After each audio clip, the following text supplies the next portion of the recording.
I'm going to read you first a couple of poems about monsters, okay? So we can get ready for this. The first one is called Dragon Night. And this is a good night book. So these are how the dragons say good night to their babies. Little flame mouths, cool your tongue. Dream time starts, my furnace lungs. Rest your wings now, little flappers. Cave mouth calls to dragon nappers. Night is coming, bank your fire. Time for dragons to retire. Hiss, hush, sleep. You think that would put a dragon to sleep? Yeah. Now, how do you think a troll might say time for bed? I think a troll might say it like this. Billy Goat Gruff was yesterday's lunch, so go to sleep fast or I'll give you a punch. So, but I have two books about little monsters, and if you look at them, well, they may not look like you, but they act a lot like you. This first one is called Creepy Monsters, Sleepy Monsters. Okay? Monsters creep. Monsters crawl.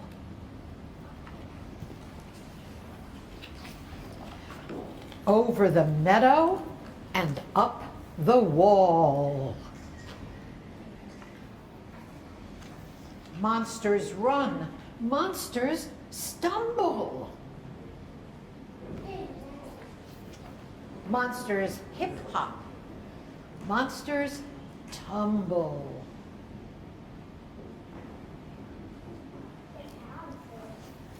Monsters slither. Monsters wave.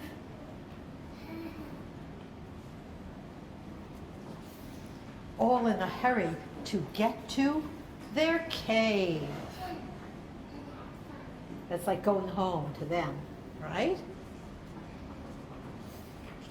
Where monsters grab a bite to eat. I think the stuff they're eating is still alive, don't you? Ooh.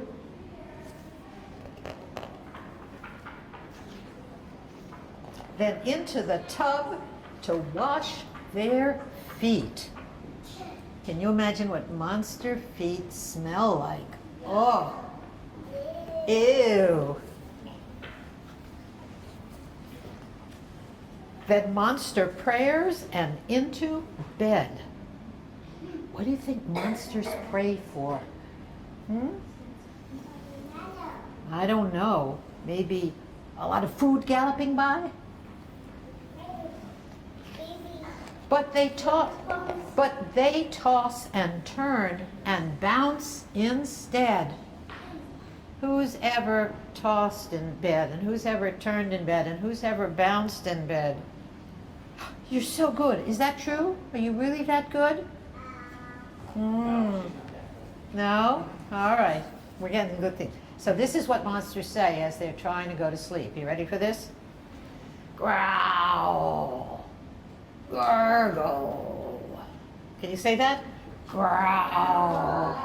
Gargle. Oh, and then they say other things too. They say things like burp. Grr. Let me hear that. Burp. Grr. Oh, I think they say other things too. They say snarl and snarf. Snarl. Come on, I can't hear you. Snarl and snarf.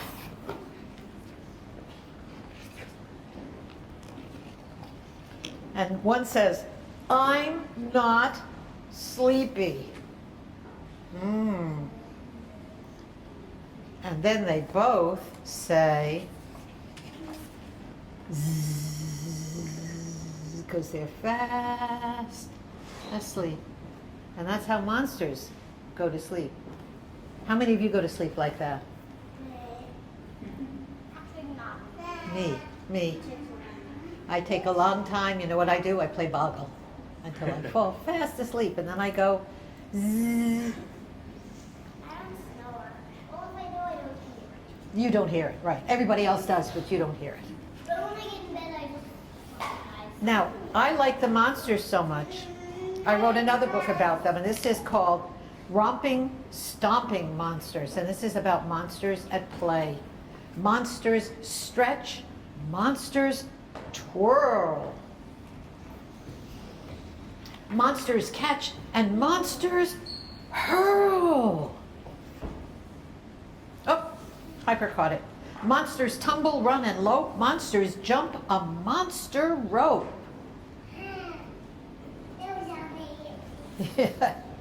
Monsters hopscotch. Monsters slide.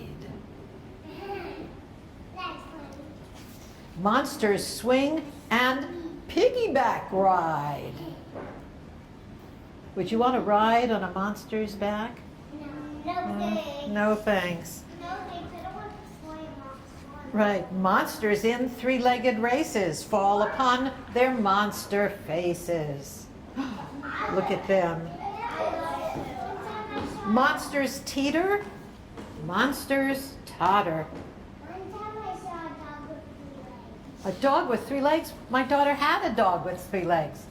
But you probably didn't see that one because that was a long time ago. Monsters' faces, red and hotter. Well, look, they're running on bike races. Monsters clap and laugh and tickle. Monsters eat a monster-sickle. How big do you think a monster-sickle is? Very big. And this is what monsters say. Slurp, slop, wanna drink. And monsters say, gulp, grrr. And monsters say, grumble, growl. Monsters say you're sorry. All better now. So that's the monster book. Have you ever heard a witch laugh? Would you like to hear a witch laugh? Yeah. Let me hear you. You want to hear a witch laugh? No, say it loudly. Yes. No, that's not a witch laugh. This is a witch laugh. Little girl, be careful. Can you do that? Can I hear you do it? No? Try it again. No, that's still a giggle. That's still a giggle. You got it. Should I do it again for you so you can hear it again? Yeah. Oh, my giggle is gone. Little girls and boys, we're going to read about the greatest witch in the world. Her name was Baba Yaga, and she lived in Russia long, long ago. She was so bad.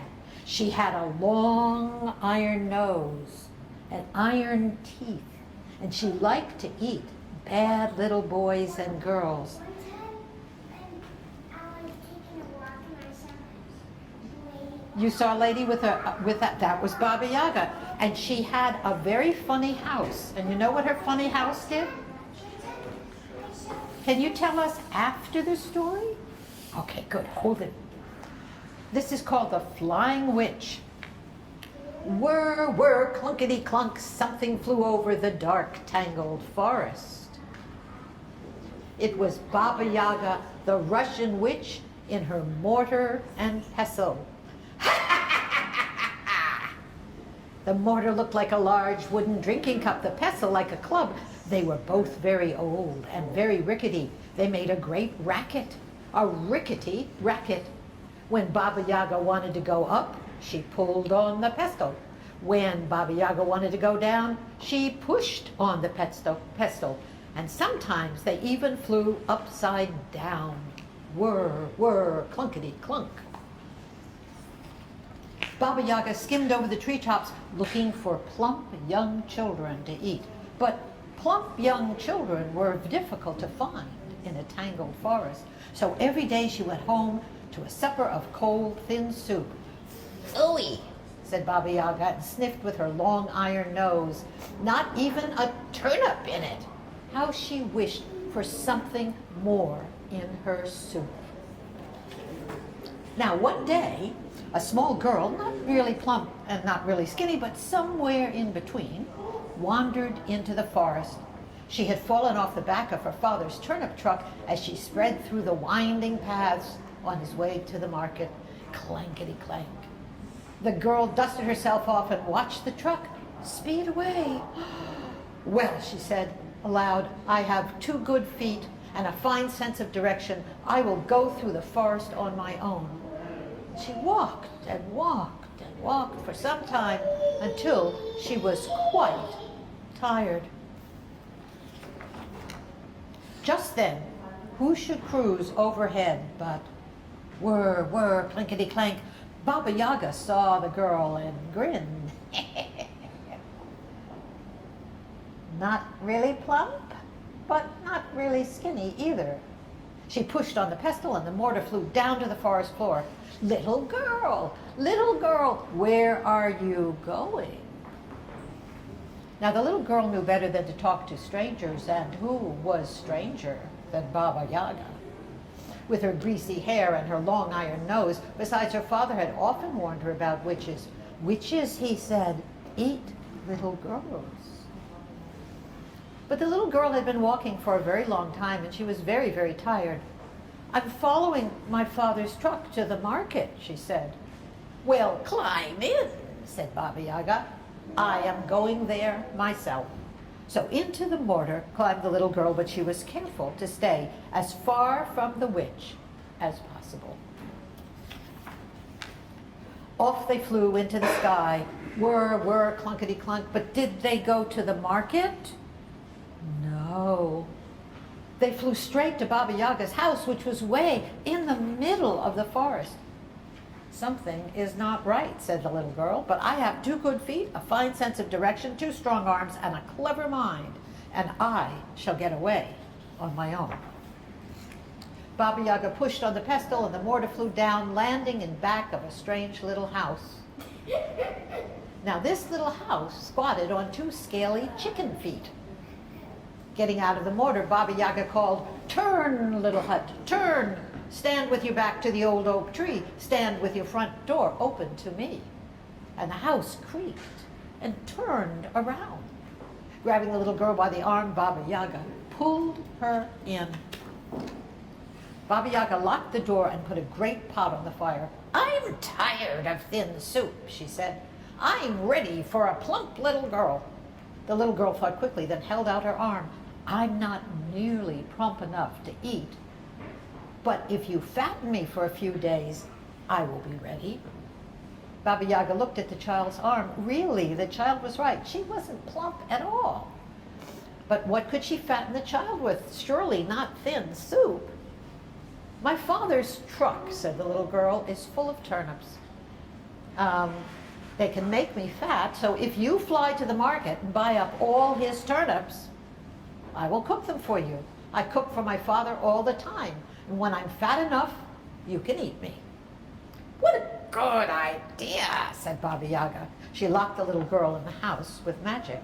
Then off Baba Yaga flew in her mortar and pestle, whir, whir, clunkety clunk. She flew straight to the market where the farmer had just arrived. Baba Yaga said to the farmer, "I hear you have great turnips. I want them all." And she held out a bag full of coins. But of course the farmer unloaded the trunk and saw his daughter was missing. Then he noticed Baba Yaga's greasy hair and her long iron nose. I mean, how could you miss them? He wondered who had told her about his turnips. He put 2 and 2 and 2 together and guessed what had happened. But he didn't say a word.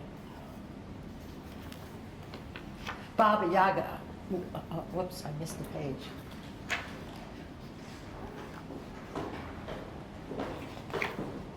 Baba Yaga left, flying off in her mortar. Whir, whir, clunkety clank. I'll show you in a minute. She flew, but not very high. Her mortar was heavy with all those turnips. The farmer could easily follow her in his trunk. Clangety clang. As soon as the old witch landed in the middle of the forest, the farmer got out of his truck and he crept through the trees. He heard her call to the house. Little house, turn, turn little, but turn. Turn, stand with your back to the old oak tree, stand with your front door open to me.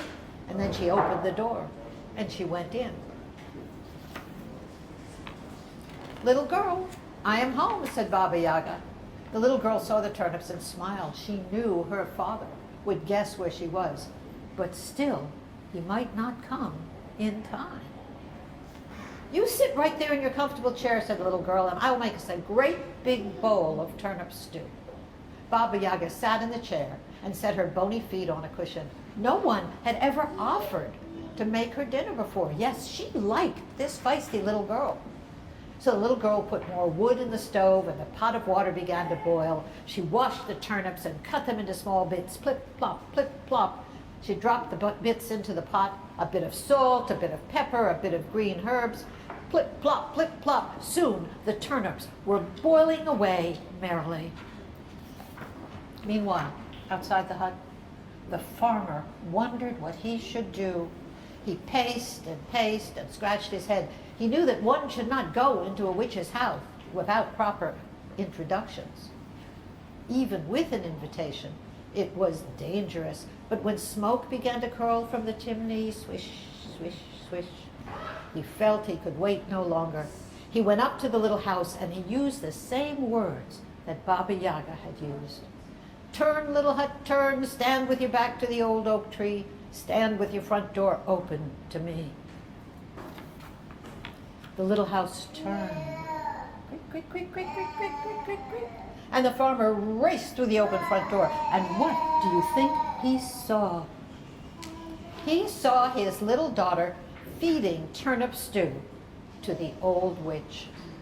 One for you, she said, and one for me. One for you, and one for me. Baba Yaga's eyes were closed. Her long iron nose shone. She was smiling.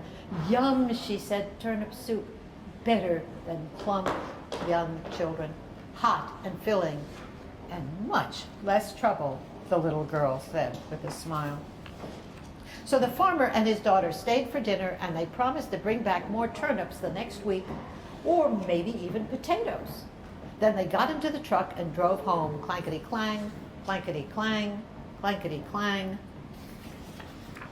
And that's the story of how the little girl outwitted the witch and became friends with her. That's called the Flying Witch. And the witch learned her lesson, and you learned to be smart around witches, because witches like to eat plump young children.